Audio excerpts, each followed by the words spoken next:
Bonsoir à toutes et à tous, c'est la toute dernière édition de Métro News pour cette semaine. Bienvenue.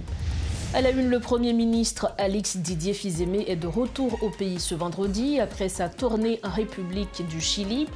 Lors de cette visite, le chef du gouvernement a plaidé pour un renforcement de la solidarité internationale envers Haïti, en mettant l'accent sur la stabilisation du pays et l'organisation des prochaines élections. Alors que plus de 300 partis et groupes politiques se sont enregistrés au CEP dans la perspective des prochaines élections, des membres de la population s'interrogent sur cette profusion de structures politiques dans le pays. Par ailleurs, ils estiment que le processus électoral ne pourra pas se tenir sans un climat sécuritaire adéquat. Également à la une de ce vendredi, la police nationale appuyée par la Task Force poursuit ses opérations contre les gangs au centre-ville de Port-au-Prince. Jusqu'à ce vendredi, des tirs par intermittence ont été entendus. Toutefois, aucun bilan découlant de ces attaques n'a été communiqué pour le moment.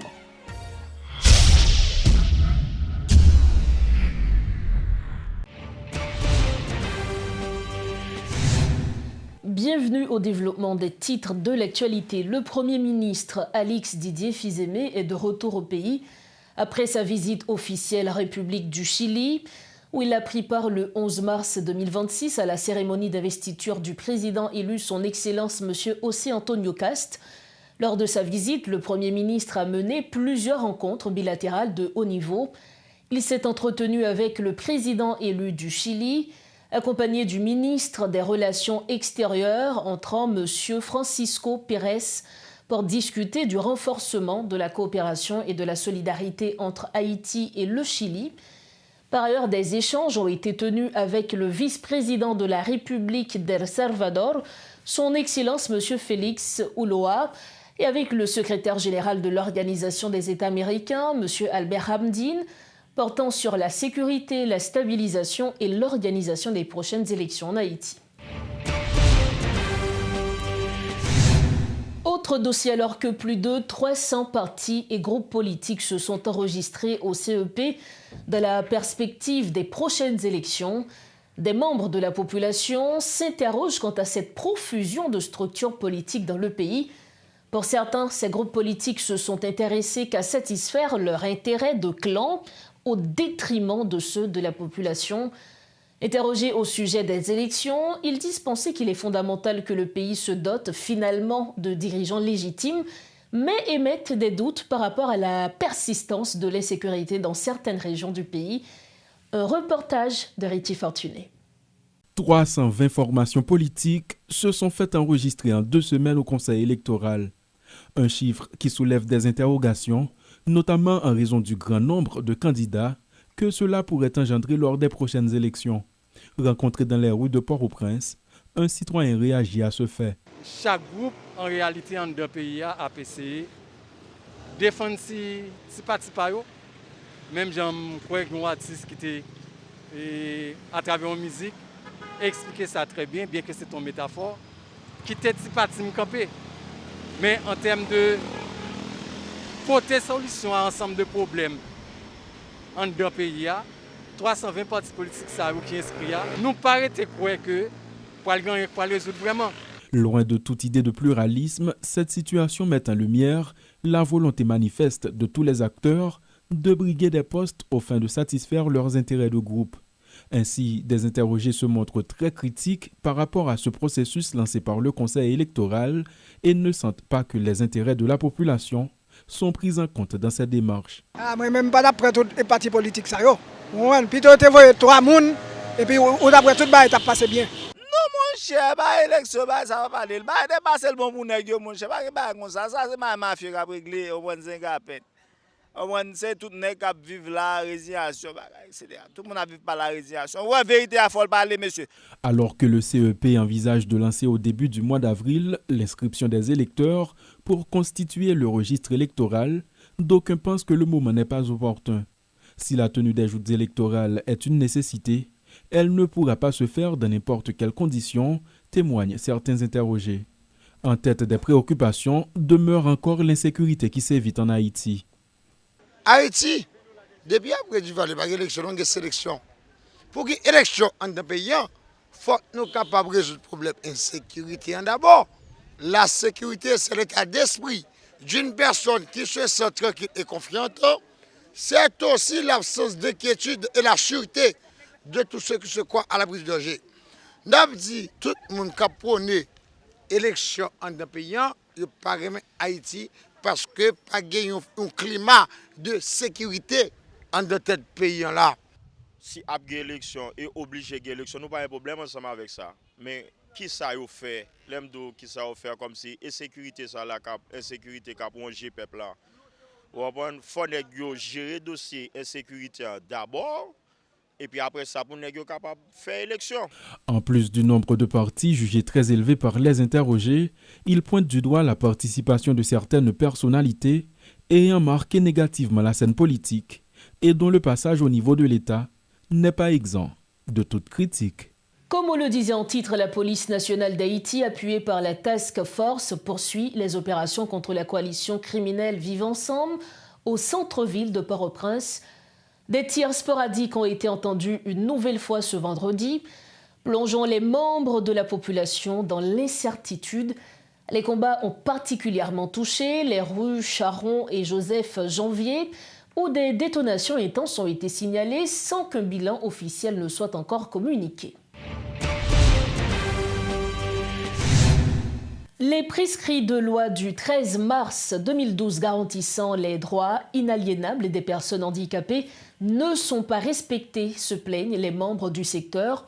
Lors d'une conférence débat organisée ce vendredi sur la portée du document, 14 années plus tard, les ministères de la Santé, de l'Éducation, des Affaires sociales et de la Jeunesse et des Sports n'ont jamais respecté leurs engagements pris en faveur des personnes à mobilité réduite, expliquent des membres de la Secrétaire d'État à l'intégration des personnes handicapées. Ces personnes sont impuissantes par rapport à cet état de fait, ont-ils souligné. C'est un reportage de Rodolphe Pierre-Louis et de Guitry Choisy. Ce 13 mars 2026 ramène le 14e anniversaire de la loi du 13 mars 2012, laquelle garantit le respect des droits inaliénables des personnes handicapées. Une conférence débat s'est tenue ce vendredi sur ce document administratif. 14 ans après, Timoun Soud et Timoun avec yo ont accès difficile pour aller à l'école.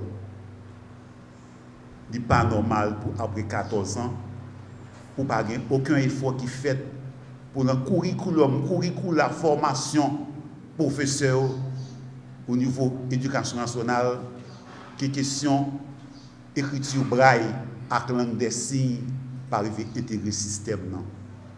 Parce que c'est écriture braille avec langue des signes qui permet que les gens aveugles et les gens sourds arrivent à l'école comme ça doit. 14 années depuis que cette loi a été votée, la pratique fait encore débat au sein des personnes à mobilité réduite, dans les établissements scolaires, les bureaux, même sur le marché professionnel. De profondes réflexions se font entre les membres du secteur. Loi 13 mars 2012 là, dans l'article 12, article 13, article 14, 15, 16, 17, 18 et 19, il dit mais qui obligation il fait à ministère santé pour permettre que mon handicapé yo joignent ça qui a un rapport à la question santé. Même Jean-Tout, loi 13 mars 2012 là, dans l'article 32, 33, 34, 35, 36, 37, 38, 39, 40, 41 et 83, il fait recommandation au ministère de l'Éducation nationale et formation professionnelle pour assurer, bien dit, pour assurer l'éducation des gens qui vivent avec déficience. Au total, 4 ministères ont des responsabilités envers les personnes handicapées selon les prescrits du document.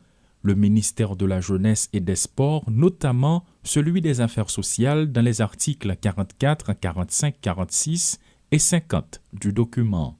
Ce n'est pas nous qui envie des ministères ça yo prendre responsabilité. C'est la loi qui dit nous que le ministère a une responsabilité envers mon handicapé. Ce n'est pas nous qui dit que Charles n'a pas pour BCF seulement que lié. C'est la loi qui dit. La loi dit ministère ça yo là pour apporter support par yo, accompagnement par yo qui permettent que mon handicapé yo puisse intégrer de manière réelle, effective dans la société. 14 ans plus tard, la loi du 13 mars 2012 fait l'objet d'un débat entre les personnes handicapées, mettant en lumière le non-respect de leurs droits fondamentaux de la personne humaine. Enfants, jeunes, adultes, tout le monde dans le secteur se plaint à cause des prescrits de la loi du 13 mars 2012 qui apparemment est le cadet des soucis des autorités étatiques. Autre point de l'actualité, l'Inspection générale des finances fête ses 20 ans d'existence. Un anniversaire marqué par de nombreux projets, dont l'augmentation du professionnalisme des inspecteurs des finances.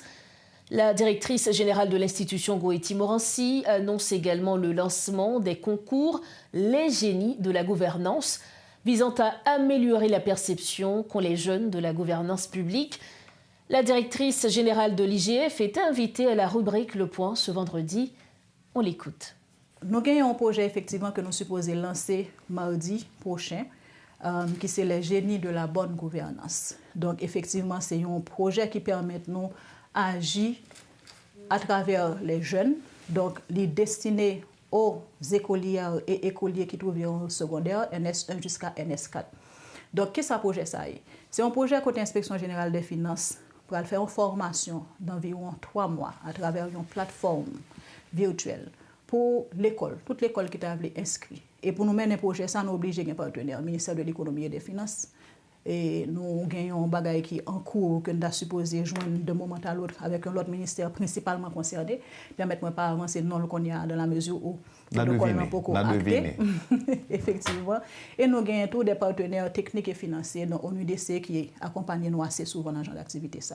Donc, formation, c'est justement à travers tout ça qui gagne comme outils et environnement qui permettent contrôle fait dans la gestion bien l'État, gestion l'argent de l'État. Donc, qui ça, vous avez supposé respecter en termes de normes, en termes de lois, etc. Et jeunes, ça, c'est mettre face à la situation, ça, plus bonheur possible. Et là, nous finissons faire formation, nous allons gagner des concours. Concours qui a réalisé dans le territoire là, mais 4 régions. Ouest, Grand Sud, Grand Nord, Centre et Artibonite. Et IGF déjà réalisé des conférences universitaires, que ce soit dans l'Ouest, dans le Grand Sud, dans le Grand Nord. C'est Artibonite avec Centre, nous ne pouvons pas arriver là-dedans. Donc là, nous venons faire formation ça, en 4 régions, on a gagné des concours entre les écoles. Donc des concours régionaux. Nous supposons gagner des champions régionaux et lorsque nous finissons avec champions régionaux, nous mettons une date qui s'est supposée 17 mars 2027 pour nous capable de gagner un concours national. Donc, nous avons invité un peu l'école déjà, gagné qui commencé par nos adhésions, gagné qui attend plus d'explications pour capable rentrer, mais comme moi dis, le projet ça il a lancé officiellement le 17 mars, mardi 17 mars prochain qui a venu. Dans un tout autre registre, le département de musique du collège Katz-Pressoir présentera un concert le dimanche 15 mars 2026. L'événement qui mettra en valeur le talent et la passion des élèves se tiendra au Convention Center de l'Hôtel Caribé entre 10h et 13h. Cette activité qui met en avant le talent, la culture et l'engagement de la jeunesse sera l'occasion pour l'orchestre de cette institution engagée dans l'éducation en Haïti de s'illustrer une fois de plus. Avec nous sur le plateau de Métronews ce soir pour en parler, Monsieur Guy Etienne, directeur général du collège Katz-Pressoir. Monsieur Guy Etienne, bonsoir. Merci d'être avec nous à Métronews ce soir. Bonsoir, Madame Barthélemy. C'est un plaisir d'être avec vous ce soir. Vous êtes avec nous pour parler de ce concert qu'organise le collège Katz-Pressoir via son département de musique. Un concert qui sera organisé ce dimanche 15 mars à Caribé Convention Center. Vous êtes avec nous pour nous en parler davantage, mais l'une des choses qui a particulièrement retenu mon attention, il s'agira d'un concert qui sera joué exclusivement par vos élèves au collège. En effet, ce concert sera joué exclusivement par nos élèves parce que nous avons un cours de musique et le département de musique commence depuis la première année fondamentale. Les cours de musique sont obligatoires de la première année à la 4e année fondamentale et à partir de la 5e année, ils ont le choix d'un instrument. Depuis la première année, ils peuvent aussi choisir un instrument. Et là, à partir de la 5e année, ils intègrent la pré-fanfare. Et puis, 6e, 7e année, ils intègrent la fanfare. Et de la fanfare, on extrait des musiciens pour le pré-jazz. Et du pré-jazz, on a le jazz, le groupe jazz. C'est tout un cheminement, c'est un très beau cheminement d'ailleurs. En effet. Et là, je dois ajouter que la musique à l'école fait partie des matières qui sont présentées dans le bulletin scolaire de l'élève. C'est une option au niveau du secondaire, mais tous les élèves qui font de la musique, ils ont une note de musique dans leur bulletin normalement, comme les mathématiques, comme une note de français, comme une note de communication, normalement. Alors, il n'y a pas beaucoup d'écoles, justement, qui choisissent de faire cela. Qu'est-ce qui vous a motivé à faire de la musique une priorité, justement, dans l'éducation que vous donnez? Je dois dire que le département de musique, ou le premier groupe musical qu'on a eu, c'était en 1987. Et c'est un groupe qui comptait environ 6 musiciens. Et ils s'orientaient un peu vers le style de mini-jazz. Mais on a compris qu'il fallait leur donner une formation pour pouvoir aller vers un style beaucoup plus élaboré. Et pourquoi? C'est parce que la musique, c'est un outil qui permet d'aller chercher dans le cerveau des enfants des points, des capacités qui ne sont pas exploitées par les cours traditionnels. Vous voyez, par exemple, un élève qui fait de la musique, c'est extraordinaire que les yeux lisent les partitions, envoient les informations au cerveau, le cerveau décode ces informations, autorise les membres à exécuter un mouvement, et ces mouvements, une fois exécutés, produisent un son. Le son est perçu par les oreilles disent au cerveau, oui, c'est ce que vous avez dit, ou non, c'est pas ce que vous avez dit. Donc, à ce moment-là, il y a un développement au niveau du cerveau de l'enfant. Et la musique, c'est un outil qui permet de connecter les 2 hémisphères du cerveau humain. Donc, c'est un outil pour nous, pour permettre aux élèves d'exploiter des capacités que le système traditionnel n'arrive pas à exploiter encore. Nous allons revenir justement à ce concert qui aura lieu ce dimanche 15 mars à Caribé. Quels sont donc les moyens de participation? Mais avant, c'est quoi le programme? À quoi nous attendre? Là, nous aurons plusieurs groupes qui vont évoluer. Nous avons d'abord la fanfare qui va évoluer. Et comme vous voyez le titre, Voyage musical au cœur de l'humanité. Là, les élèves ont choisi des pièces musicales de grande valeur et qui présentent également une philosophie qui a un message, qui ont des messages forts. Donc là, nous allons commencer par la fanfare, qui compte 43 musiciens. Et une fois que la fanfare va jouer la Dessalinienne et l'hymne de l'école, il y aura des pièces de notre patrimoine culturel. Par exemple, quand ils vont jouer Marabout de mon cœur. Et immédiatement après la fanfare, on va avoir l'orchestre de chambre. L'orchestre de chambre composé exclusivement d'élèves de l'école, des violonistes, violon, viola et violoncelle. Et là, ils vont interpréter encore des pièces musicales, dont Canon, par exemple, qui est une pièce qui a été composée vers 1680, mais qui reste encore un chef-d'œuvre musical extraordinaire. Et immédiatement après, on aura la partie chant, parce que nous avons aussi la partie chant, la partie chorale, où nous avons une jeune artiste d'une valeur extraordinaire qui va interpréter 2 pièces musicales superbes, Une chaîne mélodie, et qui a un message très fort, et qui va interpréter également One Moment in Time, qu'a interprété Whitney Houston à l'occasion de l'inauguration des Jeux Olympiques de Séoul. Et immédiatement après, nous allons avoir l'orchestre philharmonique de l'école, et c'est la première fois que l'orchestre philharmonique va jouer sur scène. Et après la prestation de l'orchestre philharmonique, nous aurons le groupe jazz. Il a le groupe jazz qui va interpréter plusieurs pièces musicales, mais chaque pièce musicale raconte une histoire. Chaque pièce musicale a une philosophie. Chaque pièce musicale permet de voyager au cœur de l'humanité. Et on va revenir avec une chanson haïtienne à la fin du concert, donc à la fin du voyage, pour permettre aux spectateurs de faire ce voyage musical et apprécier de la bonne musique. C'est très important, surtout en ce moment, d'apprécier de la bonne musique. Il s'agit en effet d'un programme qui est très, très riche et nous avons hâte d'y être, les téléspectateurs notamment. Mais comment, justement, prendre part à ce grand et beau concert? Bon, alors les cartes sont déjà mises en vente au collège et aux librairies La Pléiade. Là, je ne sais pas s'il en reste encore. Je ne pense pas qu'on va avoir un guichet ouvert parce que selon les dernières informations de notre administration, on serait à la fin vraiment de quelques cartes qui restent. Cependant, je sais qu'il y a encore aux librairies La Pléiade, particulièrement à la librairie La Pléiade de Pétionville. Alors, vous, chers téléspectateurs, dépêchez-vous de retirer votre carte. Merci infiniment à vous, professeur Guy Etienne. Merci infiniment. Je vous en prie, ça a été un plaisir. Merci encore. Je vous en prie. Voilà donc pour cette entrevue avec le professeur Guy Etienne concernant ce concert qui se tiendra ce dimanche 15 mars 2026 au Caribé Convention Center.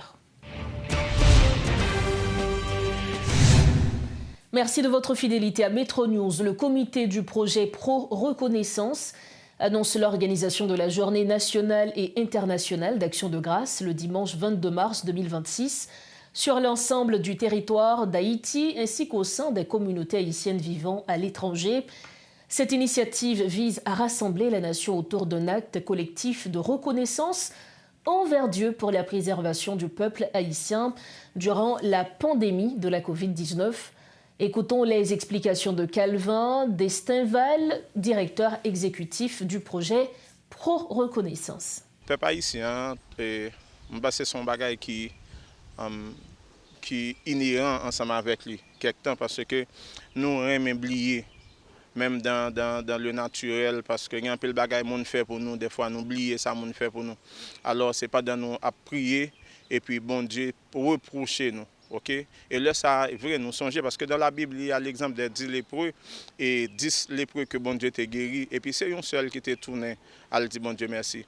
Alors lui-même, il t'a gagné le courage. Alors nous-mêmes, nous t'ai oublié comme si ça qui fait là.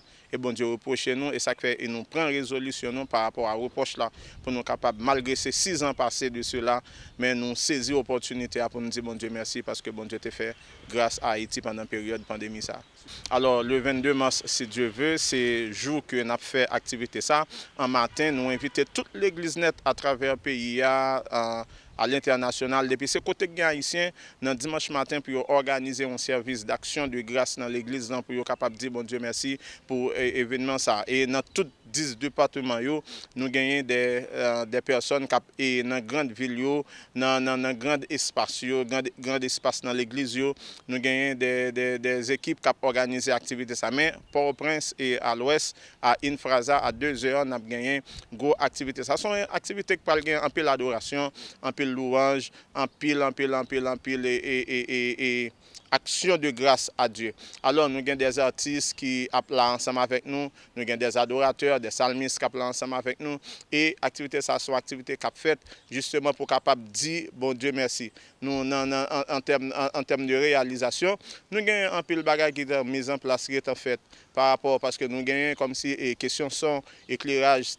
tout ça et prêt déjà, ils planifié et ils sont prêts. C'est la fin de cette édition de Metro News. Avant de partir, le rappel des principaux titres. Le Premier ministre Alix Didier Fizemé est de retour au pays ce vendredi, après sa tournée en République du Chili. Lors de cette visite, le chef du gouvernement a plaidé pour un renforcement de la solidarité internationale envers Haïti, en mettant l'accent sur la stabilisation du pays et l'organisation des prochaines élections. Alors que plus de 300 partis et groupes politiques se sont enregistrés au CEP dans la perspective des prochaines élections, Des membres de la population s'interrogent sur cette profusion de structures politiques dans le pays. Par ailleurs, ils estiment que le processus électoral ne pourra pas se tenir sans un climat sécuritaire adéquat. Et puis la police nationale appuyée par la Task Force poursuit ses opérations contre les gangs au centre-ville de Port-au-Prince. Jusqu'à ce vendredi, des tirs par intermittence ont été entendus. Toutefois, aucun bilan découlant de ces attaques n'a été communiqué pour le moment. Voilà ce qui referme cette édition de Metro News. Merci de votre fidélité, merci surtout pour votre confiance. C'est le week-end, profitez bien de la vie et surtout rejoignez-nous sains et saufs lundi prochain, toujours sur Métropole. Bonsoir.